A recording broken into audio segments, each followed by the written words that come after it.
Commune Golfe 4. Nous sommes lundi 16 septembre. La rentrée scolaire 2024-2025 est effective sur toute l'étendue du territoire national. Élèves et enseignants ont repris le chemin des classes. C'est par le salut aux couleurs que les élèves de l'école privée laïque Everest entament la rentrée des classes. Vous-même, vous avez pu le constater, la rentrée a été effective aujourd'hui. Les enfants sont là. C'est le premier jour. Donc on va essayer encore de mettre le paquet pour la réussite des enfants. Pour les élèves, on l'a toujours dit que la réussite se prépare dès le premier jour de la rentrée. Donc j'exhorte les élèves à plus de travail et de laisser les amusements de côté. Pour les parents, c'est eux qui vont nous aider cette année. Il va falloir qu'ils surveillent aussi les enfants à la maison. Du préscolaire au lycée Betlikami, en passant par le primaire et le collège, les élèves étaient présents et les cours ont effectivement commencé. La rentrée a effectivement commencé et tout le personnel est présent. Ils sont dans les classes pour commencer le travail. Et en ce qui concerne les élèves, comme c'est le début, nous leur avons procuré des conseils pour qu'ils savent se prendre pour les jours à venir. Pour les parents, c'est le moment qu'ils seront encore très occupés parce que pendant les vacances, ils peuvent les laisser partir. Mais comme la rentrée a commencé, ils doivent s'occuper d'eux pour voir s'ils sont prêts pour l'école avant qu'ils ne partent. En ce jour de l'entame de l'année académique 2024-2025, les responsables communautaires ont aussi pris l'engagement de constater de visu le déroulement de cette rentrée dans leur localité. Les enfants d'aujourd'hui là, non, mais quand même on va leur dire que d'écouter leurs parents et leurs enseignants. Et remercier aussi les enseignants et les parents aussi, parce que la durée d'une année scolaire, c'est pas facile. Près de 3 millions d'élèves ont rejoint les établissements scolaires au titre de cette nouvelle année académique 2024-2025 et ce, pour 9 mois de parcours pédagogique. Les premiers congés de détente sont prévus du 25 octobre au 3 novembre 2024 et les congés de Noël du 20 décembre au 5 janvier 2025.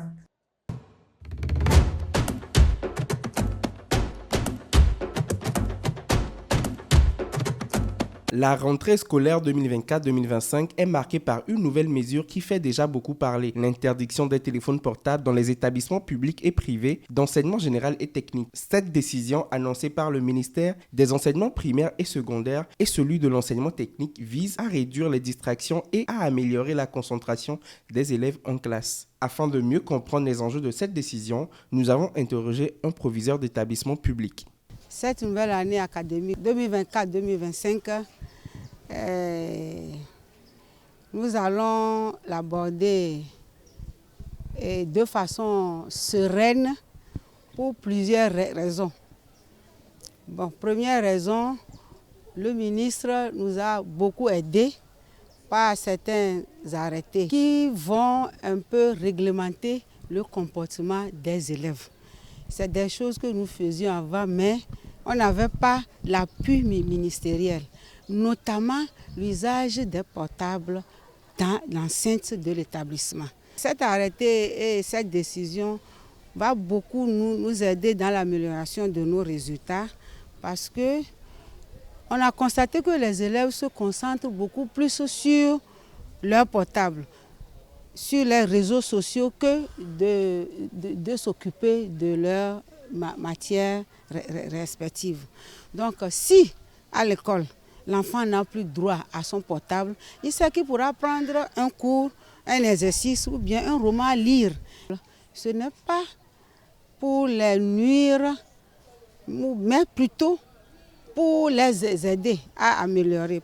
Donc si avec l'interdiction de l'utilisation de ce portable à l'école, l'enfant se concentre à l'école et fait le maximum, je suis sûre qu'à la maison, il complète un peu ce qu'il a fait à l'école, son résultat sera meilleur. Mais il y a des parents qui ne nous comprennent pas. Oui, j'ai acheté le portable à mon enfant parce que je dois le joindre à l'école, parce que si, parce que ça.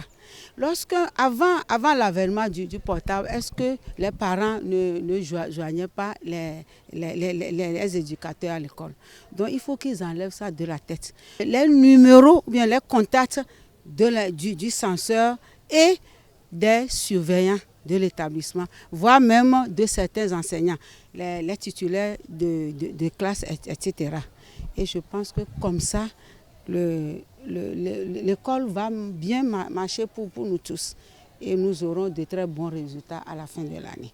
Lorsque nous faisons le recrutement, dans le cahier, il y a toujours une colonne qui est réservée pour contact de personnes à prévenir. Donc déjà au recrutement, nous avons toutes ces informations. Et nous demandons aux élèves, nous avons institué ici un cahier de correspondance pour chaque élève. L'enfant achète un cahier de 100 pages de son choix et il se présente à la première page. Il donne toutes les informations concernant ses parents. Contact de parents à qui on peut toucher au cas où il y a un problème. Donc, tout ça là, ça nous aide à joindre aisément les différents parents dont nous avons en charge les enfants. La mise en œuvre de cette interdiction dans les établissements scolaires suscite un débat autour de l'équilibre à trouver entre discipline et flexibilité. Nous sommes disciplinés. Au lycée Berklikame, nous cultivons l'excellence.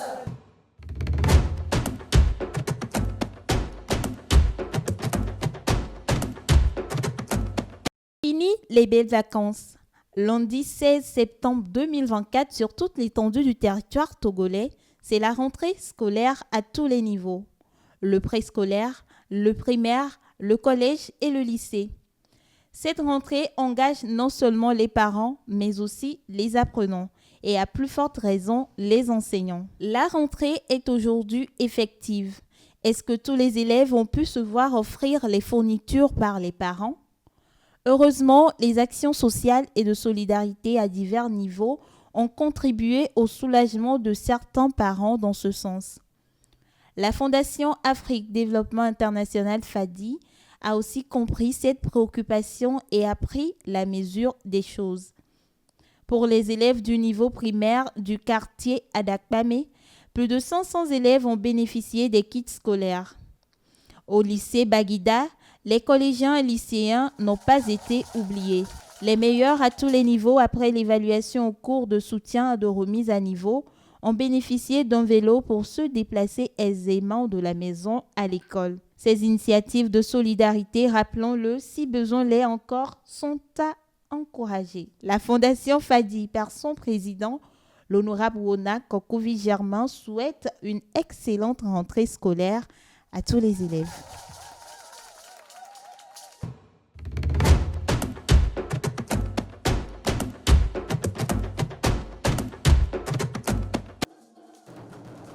Le vendredi dernier, dans la salle Concorde de l'hôtel 2 février, l'ancien capitaine des éperviers, le seul Togolais de nos jours à avoir remporté le ballon d'or africain, la légende du football togolais, Emmanuel Chéhi Adebayor, a officiellement annoncé la fin de sa carrière de footballeur. Et le football m'a donné des choses qu'aujourd'hui, je me suis dit, qu'est-ce que je peux apporter à mon pays? Et j'ai tout fait pour représenter le Togo valablement à l'Occident.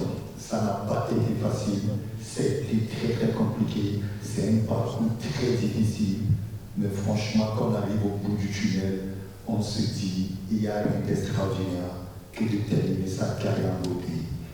Et aujourd'hui, j'ai une chance énorme durant ma carrière, je n'ai pas eu d'opération, je n'ai pas eu de bobo, et je me suis dit, tout ça, c'est grâce à vous. Dans cette salle bondée de fans et d'admirateurs, on notait aussi la présence de plusieurs ambassadeurs venus témoigner à la légende leur admiration. À travers sa fondation SI, il souhaite mettre en œuvre divers projets de soutien à la jeunesse et de développement communautaire. C'est le vice-président de la fondation, porteur du projet, qui a donné le programme de la célébration de la fin de carrière de l'ex numéro 4 des éperviers. Nous allons ouvrir les festivités avec les femmes, avec nos femmes, nos jeunes filles, Et donc il y aura un tournoi féminin. Les phases de poule seront jouées dans chaque région du Togo et la phase finale à Lomé au stade de Kégué. La Fédération togolaise de football, par la voix de son secrétaire général, a apporté son soutien à l'événement au nom du président Guy Akpovi. Pour célébrer la fin de sa carrière, une série d'activités a été prévue, dont un match de gala qui aura lieu le 27 octobre prochain à Lomé. Il réunira plusieurs anciennes gloires du football, parmi lesquelles Didier Drogba, Samuel Eto'o et Thierry Henry.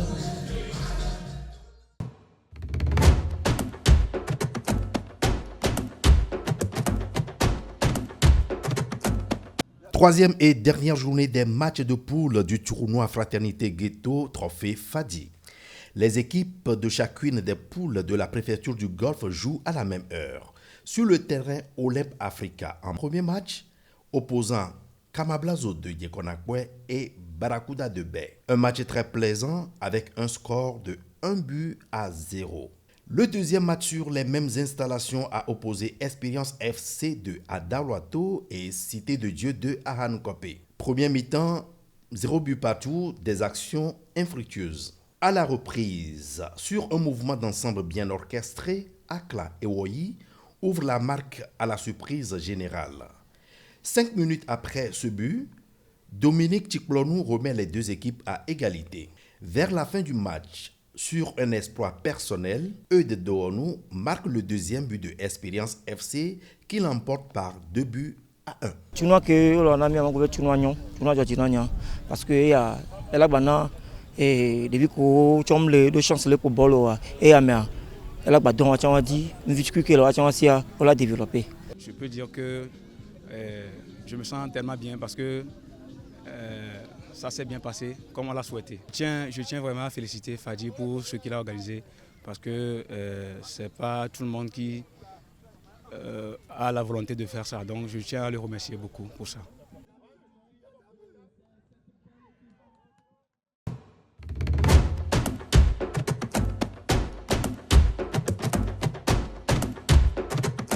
Deux buts à 1, tel est le score qui a sanctionné le match aller du second tour de la Coupe CAF ce dimanche au stade de Kégué. La SCK, l'hôte de la SEC Mimosas, a certes gagné, mais Jonas Kokou-Komlan, le coach des conducteurs, nourrit des regrets pour le but encaissé. Une victoire, mais avec un petit regret, parce qu'il fallait éviter le but, mais c'est arrivé, c'est le football. Et on va récupérer, demain reprendre, corriger ce qui n'a pas marché. Pourquoi pas aller arracher la qualification, rentrer en phase de poule. C'est à la seconde période que l'ASCK a pu faire la différence après une première mi-temps sans but.